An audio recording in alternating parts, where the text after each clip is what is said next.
자, 오늘은 우리가 2025학년도 3월학력평가 고1 독서 지문을 하나 같이 보려고 하는데요. 이제 뭐 과학 지문이겠죠. 광합성과 관련된 내용이 소개가 되어 있고요. 쌤이 이제 13년 동안 국어를 가르쳤는데 광합성은 지결만큼 많이 읽은 소재 중에 하나입니다. 그러니까 쌤도 뭐 당연히 어렸을 때 과학 시간에 이제 광합성을 배웠는데요. 이렇게 오랫동안 광합성에 대한 글을 읽을 줄 몰랐죠. 자, 일단 오늘도 광합성에 대한 글을 한번 정리를 해볼 건데 우리 과학 지문 같은 경우에는 과정이 소개되는 경우가 굉장히 많아요. 그래서 우리 친구들이 어떤 과정이 나온다. 그렇다면 그 과정은 어떤 과정을 가지고 있는지 이런 것들을 좀 정리를 해줘야 되고요. 과정에서 중요한 거는 선후관계, 그리고 인과관계 이런 것들, 그리고 어디에서 무슨 일이 일어난다. 이런 것들을 잘 체크하면 좋습니다. 자, 그럼 우리가 한번 같이 읽어보도록 할게요. 식물은 광합성을 통하여 생장에 필요한 포도당을 생산한다. 여러분, 광합성의 어떤 결과물은요, 포도당이라고 하네요. 광합성의 과정은 역시 나왔죠. 광합성의 과정. 대부분의 식물이 동일한데 식물이 서식하는 환경에 따라 그 효율은 크게 달라질 수 있다.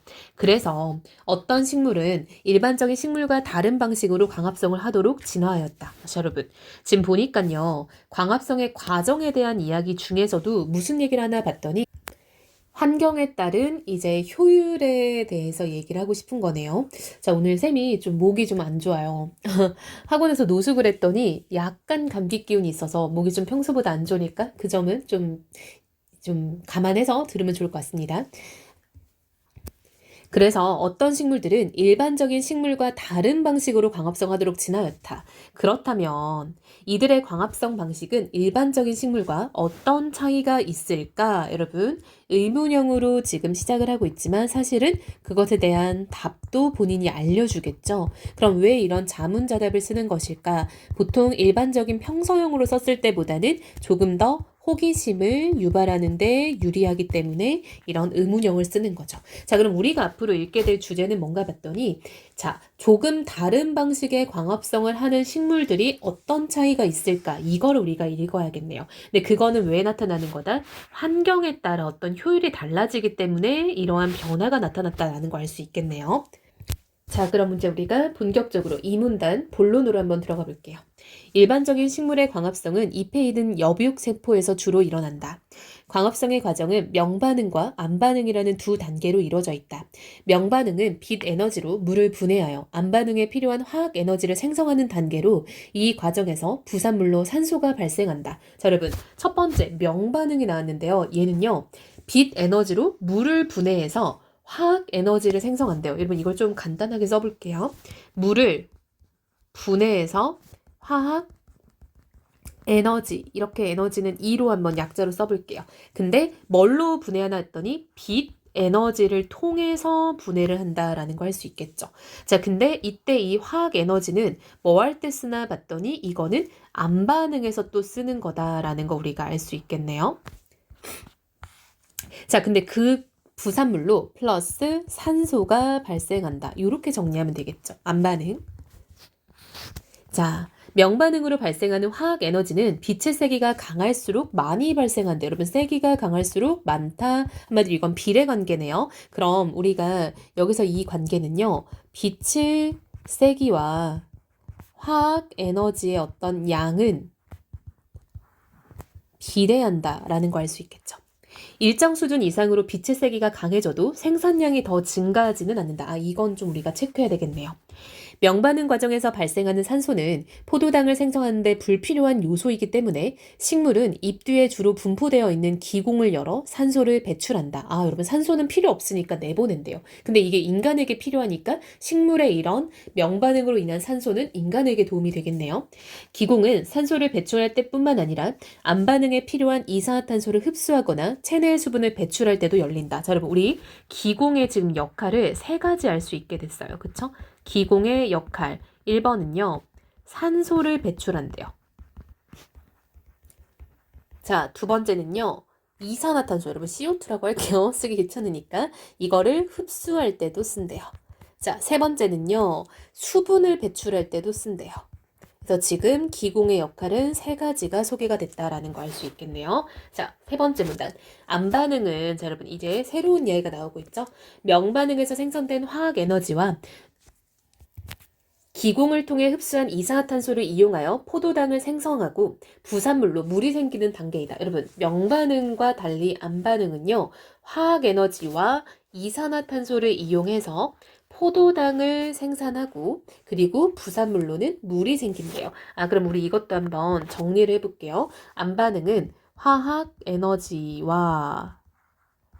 이산화탄소를 사용해서 포도당을 생성을 하고요. 플러스 물이 생긴다라는 거 알 수 있겠죠. 얘는 지금 우리가 암반응에서의 어떤 과정이라고 볼 수 있겠네요. 암반응 과정은 켈빈 회로를 통해서 진행되는데 대기로부터 흡수된 이산화탄소는 IUBP와 결합하며 이 결합은 루비스코라는 촉매를 통하여 촉진된다. 여러분, 지금 암반응은 우리가 아까 읽었던 명반응보다 조금은 복잡하다라는 거 알 수 있겠네요. 자, 여기서 우리가 알아야 될 건 뭔가 봤더니 이산화탄소가, 자, 우리 여기다 써볼게요. RUBP라는 것과 결합을 하는데요. 이때 여기에는 루비스코라는 촉매가 이게 가담한다라는 거 알 수 있겠죠.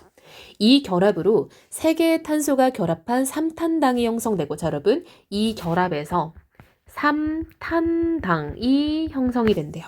삼탄당은 화학적 변환 과정을 거쳐서 포도당을 생성하며 얘가 이제 나중에 포도당으로 변환 생성된다는 거죠. 포도당 생성에 쓰이고 남은 화합물은 IUBP로 재생되어 이산화탄소와 결합되는 과정이 다시 진행된다. 그럼 이 과정에서 플러스 IUBP가 남으면 이걸 또 저장했다가 또 이산화탄소와 결합한다라는 거네요. 이러한 순환 과정을 켈빈 회로라고 하는데, 여러분, 이러한 과정 자체를 켈빈 회로라고 한대요. 그렇죠? 요렇게. 켈빈 회로로 포도당이 생성되려면 일정 수준 이상의 이산화탄소 농도, 적정한 온도 등의 환경이 갖춰져야 한다. 그렇지 않으면 IUBP가 이산화탄소와 결합하는 비율이 낮아져 포도당의 생산 효율이 떨어진다. 지구상 대부분의 식물은 이와 같은 과정으로 광합성을 하며 이산화탄소와 IUBP가 결합하여 생성되는 첫 화합물이 삼탄당임을 고려하여 C3 식물이라고 부른다. 이렇게 부르나 보네요. 자, 여러분, 이게 바로요, 지구상 대부분의 식물들이 이와 같은 과정으로 광합성을 한다라는 거는 이게 바로 일반적인 과정이라는 거 알 수 있겠네요. 근데 여러분, 우리가 읽어야 될 건 뭐였을까요? 그쵸? 일반적인 것과 좀 다른 걸 우리가 봤어야 됐잖아요. 그럼 이제 본격적으로 그 얘기가 좀 전개가 되겠네요. 그런데 역접의 부사어죠. 그런데는 문제, 예외, 변수 등을 나타내는 역접의 부사어잖아요. C3 식물은 기온이 높거나 건조할 때 광합성의 효율이 저하되는 한계가 있다. 여러분, 어떤 환경인가 봤더니 기온이 높고 건조한 환경에서는 광합성의 효율이 저하된 게, 예를 들면 이제 사막 같은 경우가 대표적이겠네요. 기온이 높거나 날씨가 건조할 때 기공을 열면 체내의 수분이 지나치게 배출되므로 식물은 기공을 열지 않는다. 이로 인해, 여러분, 이는 뭐겠어요? 기공을 열지 않는 이유로 인해 포도당의 생산이 어려워지면 식물은 잘 생장하지 못한다. 가령 예시네요. 이상기후 현상으로 인하여 고온의 기후가 지속되는 상황이 발생하면 위와 같은 문제, 여러분, 위와 같은 문제는 뭐겠어요? 자, 이거 풀어서 써봐야겠죠. 위와 같은 문제는 이꼴 기공을 열지 않아, 그쵸? 포도당 생산이 어려운 거죠.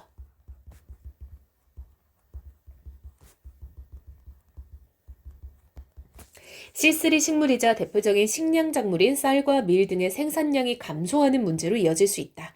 이에 따라 C3 식물과 다른 방식으로 광합성을 하여 고온에서도 잘 자랄 수 있는 C4 식물에 대한 연구가 활발히 진행되고 있다. 자, 이제 C4 식물에 대한 얘기를 해야겠죠. 옥수수, 조, 수수 등 고온의 열대지방에서도 잘 자라도록 진화한 C4 식물은 두 개의 공간에서 광합성이 진행된다는 특징이 있다. 첫 번째 공간인 여벽세포는 C3 식물과 같은 방식으로 명반응이 일어나는 곳이자 암반응의 첫 번째 단계로 탄소를 저장하는 역할을 하는 곳이다. 자, 여러분, 쌤이요, 아까 과정은 선후관계, 인과관계가 중요하고요. 자, 이겁니다. 어디에서 어떤 일? 이게 굉장히 중요하거든요. 지금 여기도 지금 나오기 시작했죠. 자, 보니까요. 자, 여벽세포에서는 명반응이 일어나고요. 암반응의 첫 번째 단계로 탄소를 저장하는 역할을 한대요. 이 식물의 여벽세포에는 이산화탄소와 결합하는 역할을 하는 PP가, 자, 여러분, 이 식물은 뭐겠어요? C4 식물이겠죠. 자, 이 PEP가 존재한다. PEP와 이산화탄소가 결합되면 4개의 탄소가 포함된 화합물인 사탄당이 형성되는데 시포식물은 이를 고려하여 붙여진 이름이다. 이걸 이렇게 읽어도 되는지 모르겠어요. 그쵸? 사탄당은 엽육세포에 저장되어 있다가 유관속초세포라는 두 번째 공간으로 이동하는 여러분, 유관속초세포. 자, 우리 이거 한번 도식화해 볼게요. 첫 번째 공간은 엽육세포였어요. 근데 엽육세포에서 나중에 어디로 움직인다? 유관속초세포로 이동한대요. 자, 그럼 각각 무슨 일이 일어나는지 우리 한번 알아봐야겠죠. 엽육세포에서는 아까 무슨 일이 일어난다라고 했죠? 명반응이 일어난다라고 했고요. 두 번째는 이제 암반응의 첫 번째 단계로서 탄소를 저장한다라고 했어요. 탄소 저장. 근데 얘는 암반응의 일부라고 했었죠. 자, 그리고 이 시포식물은요, 이제 엽육세포에는 이산화탄소와 결합한 역할하는 PEP가 존재한다 했죠. 여기 엽육세포에는 PEP가 존재한대요. 근데 이 PEP가 이산화탄소와 결합하면은 사탄당이 되고요. 이 PEP와 이산화탄소가 결합하면은 얘가 사탄당이 되는데요. 이 사탄당은 엽육세포에 저장되어 있다가 유관속초세포라는 두 번째 공간으로 이동한다라고 돼 있죠. 그럼 이거를 이쪽으로 한번 써서 이렇게 이동시켜 볼게요. 자, 요런 도식화가 가능하겠죠? 자, 여기서 분해되어 포도당 생성에 필요한 이산화탄소를 배출한다. 아, 사탄당이 여기서 분해된대요. 그럼 이제 CO2와 PEP로 분해될 수도 있겠지만 아닐 수도 있으니까 한번 이거는 이렇게 플러스 괄호라고 해놔볼게요. 자, 그리고 배출된 이산화탄소는 유관속초 세포 속에 농축되어 있다가 켈빈 회로를 통하여 포도당을 형성하는 데 쓰이는데 여러분 이 켈빈 회로는 아까 C3 식물에서도 있었던 거죠. 자, 그럼 여기서는 켈빈 회로 과정이 이뤄진다라는 거 알 수 있겠네요. C3 식물과 C4 식물의 켈빈 회로의 작동 방식은 동일하다. 아, 오케이, 여러분. 그럼 이건 앞에서 읽었던 거 우리가 참고해야겠죠.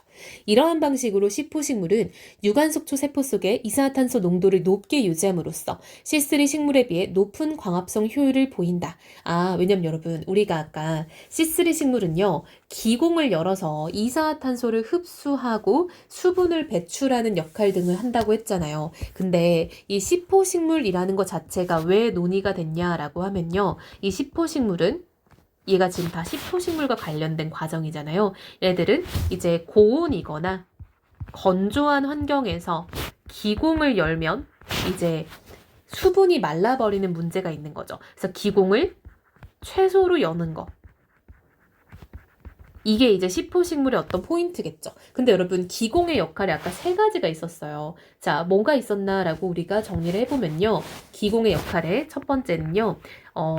산소를 배출한다 했고요. 산소를 나가게 하고 두 번째는 이산화탄소를 들어오게 하고요. 그러면 산소가 O2인 거 저도 알아요. 그쵸? 세 번째는 수분을 나가게 한다라고 했죠. 근데 이제 문제점이 기공을 열면 수분이 너무 많이 나가니까 기공을 못 열어. 근데 이산화탄소 흡수도 안 될 거 아니에요. 그러니까 지금 C4식물에서는 이산화탄소를 많이 저장하는 방식으로 발달을 한 거죠. 이해됐나요?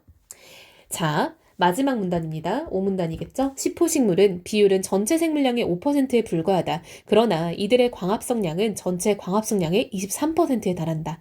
이러한 C4식물에 대한 연구는 미래에 발생할 수 있는 기후위기, 어떤 기후위기였어요? 그쵸? 온도가 점점 높아지고 건조해지는 환경이겠죠? 대응하는 중요한 열쇠가 될 수 있을 것으로 기대된다. 자, 여러분 이 지문은요 되게 깔끔하죠? 그래서 우리 친구들 이렇게 좀 과정을 정리하면서 읽는 게 필요할 것 같고요. 자, 쌤과 지금 영상이 끝났죠? 그럼 우리 친구들이 여기 옆에다가 몇 가지 정리를 해보면 좋을 것 같아요. 쌤이 이렇게 간단하게 메모해줬던 것들을 본인이 다시 한번 도식화해보면서 내가 이 글을 이해했는지를 다시 한번 점검할 필요가 있겠죠?